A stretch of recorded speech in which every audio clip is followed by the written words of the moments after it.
This tutorial is going to be to teach you how to do French plaits, and also an inverted French plait, which is also known as a Dutch plait. Hence why my hair, I've got a lovely one bunch here. That's because I'm going to be working on this piece first. I'm going to show you how to do a French plait on this side, and then I'm going to show you how to do an inverted plait on this side. I thought it might be nice because you could see the two of them then in comparison, and also I can teach you how to do both of them in one hit.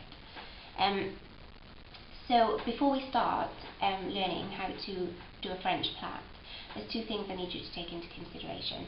The first thing is please don't do it in front of a mirror. You'd probably be naturally inclined to do that because you want to see what you're doing, but it actually complicates things because the mirrors are doing everything in reverse. So it's much easier if you should just do it by feel and then tie it up and then go to the mirror and see how well you did. The second thing is don't be too fussy. You don't need to be fussy with French plaits. I think they actually look a little bit better when they're not so perfect. So just go for it and then tie it up and then you'll see that it looks pretty good. Practice always makes perfect, but they are pretty easy to do. So I think we all pretty much know how to do an ordinary plait, but just in case, I'm going to recap anyway. So with an ordinary plait, you pick a section of hair which is going to be your plait. The bigger the section, the bigger the plait. The smaller the section, the smaller the plait. And you separate it into 3 pieces, nice and evenly. And then all we do with an ordinary plait is we take the outer pieces in turn and take them to the middle. So that one into the middle, and then that one into the middle, and then you just keep repeating the process over and over until you get to the bottom, and then you tie it off with a little bobble.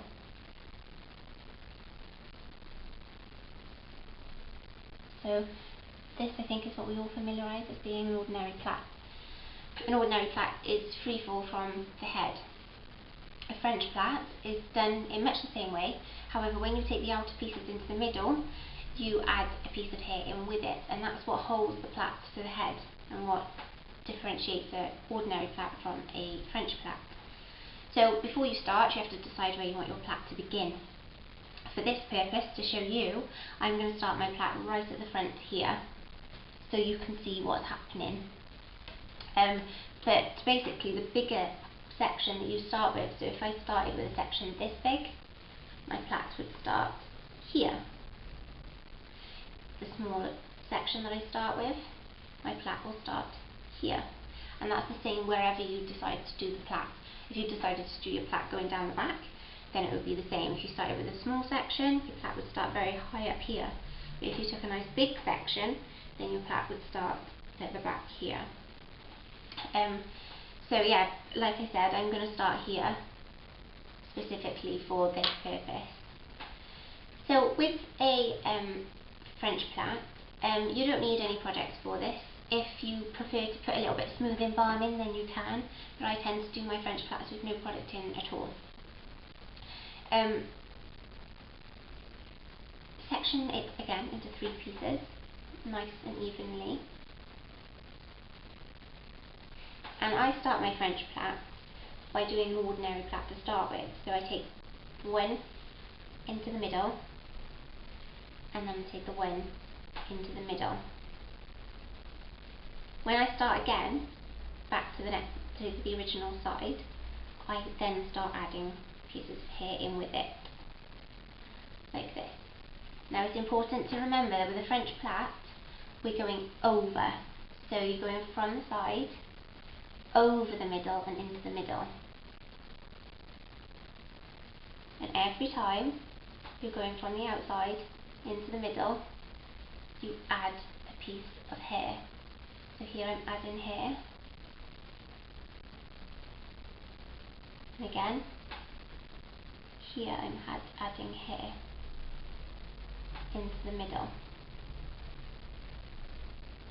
I'm going over every time.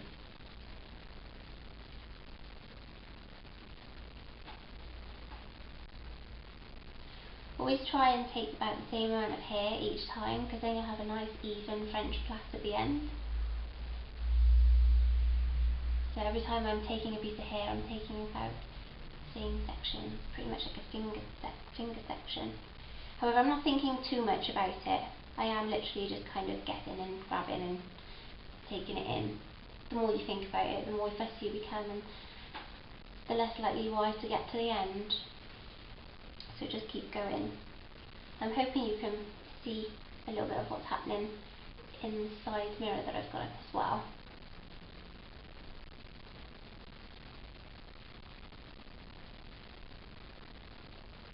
The more smaller your sections that you take, the more detail your plait will have. The chunkier your sections are, the less detail your plait will have.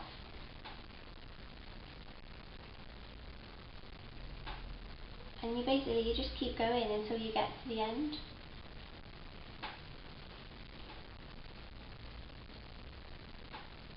And you literally always just take a little bit of hair, adding it to that side piece which is going into the middle.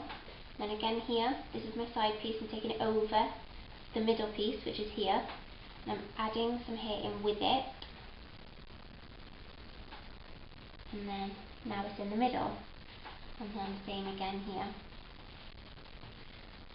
Take my last bit of hair, add it in, and then you just carry on the plait down, like so. And then tie it off at whatever point you'd like to tie it off. So I'm going to go for about here.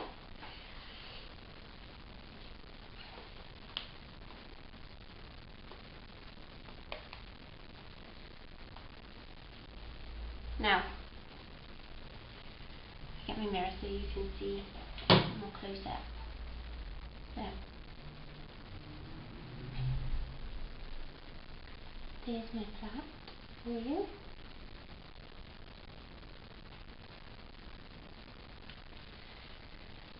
If there are any lumps and bumps that you're not particularly happy with, then it's quite easy to get rid of them. So, if I put a lump in, so there we go, I've got a lump there that makes it all look wrong.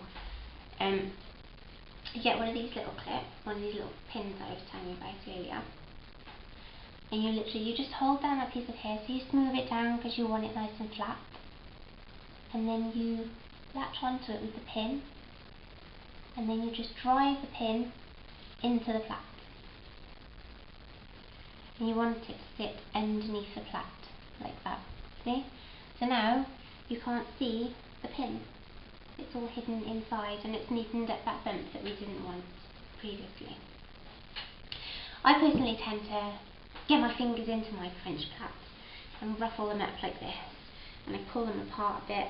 I prefer my French plaits to look a little bit more messy. That's how I tend to have my French plaits. So I tend to mess them up a bit. I think they look better that way. So there we are. There's our French plait. So next I'm going to teach you how to do an inverted plait. Now it's done much the same. It's done very much. It's very similar. The only difference is that you, instead of taking your pieces over, so when you take your outer pieces into the middle, instead of going over the middle, you're going under the middle this time. This time it will be harder for you to see. You won't be able to see in this mirror, so I'll try my hardest to kind of keep to the side so you can see a bit more about what's going on. So again, it's exactly the same principle when you're picking your original section. The bigger the piece, the lower your plait's going to start, and the smaller the piece. So for this purpose, I'm going to go for a small piece so you guys can see what's happening.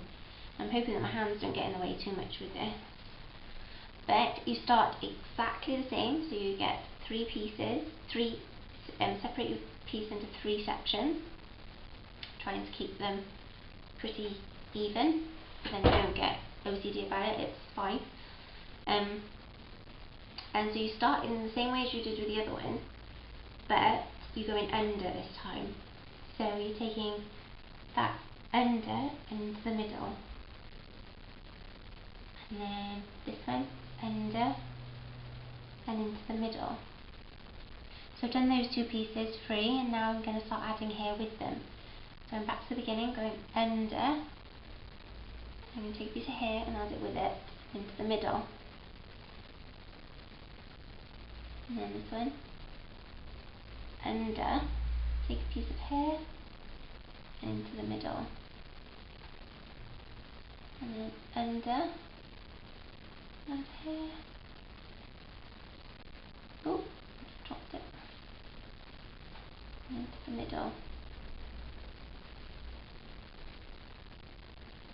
Same here. So it's the same as well. You want to try and take quite similar sized pieces of hair in to get a more even looking plait.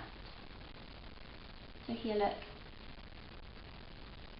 I'm taking my outer section, which is here, adding some hair into it, and then taking it under and into the middle, so it's now there.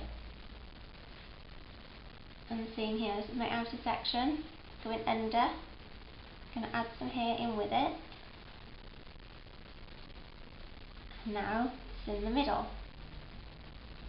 And then you just keep doing it, just keep doing exactly the same. When I'm doing it, this piece here that I not seem to be holding, that's the middle piece before I change them round. So I'm adding the hair here, and then I grab that middle piece and I take it to the outside, and then same here, that's what was the middle piece, this is the piece that's going into the middle, taking some hair in with it, and then doing it like that again. And again, you just keep going and going and going down to the end.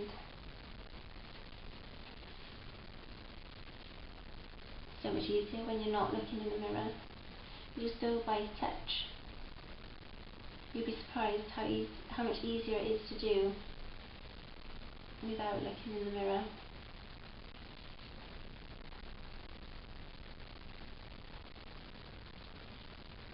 You just keep going down and down and down until you get to the end. With this one, it's a bit more important that you kind of go a bit tighter, because these definitely look better when they're tighter and a bit neater, these plaits. French plait looks better, a bit more rugged. These ones I think look better when they're a little bit more neat. So you tend to pull it a little bit more.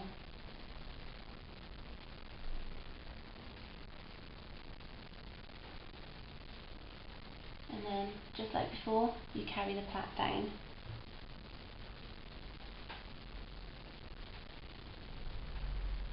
And then just tie it off where you'd like to tie it off.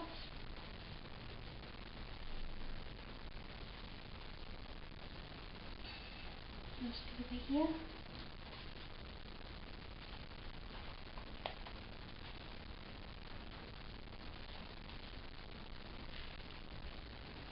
So you can see